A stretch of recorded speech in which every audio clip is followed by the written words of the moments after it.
Do you know a deer can reach up to a maximum speed of 80 kilometers per hour? On the other hand, the tiger's speed is 56 kilometers per hour. But still, the tiger catches the deer. But how?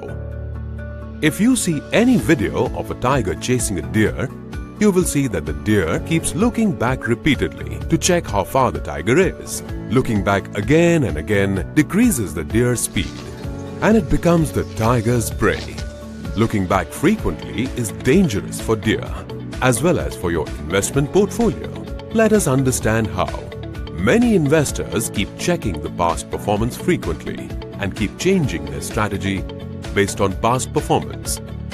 When you keep looking at your equity investment portfolio to check the past performance, you might lose patience. And eventually, you will act on your fear and greed and make wrong decisions. Sensex has grown 500 times since its inception.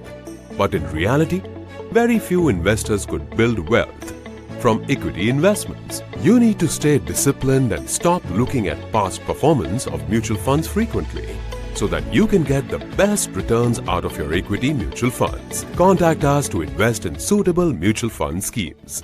Mutual fund investments are subject to market risks. Read all scheme-related documents carefully.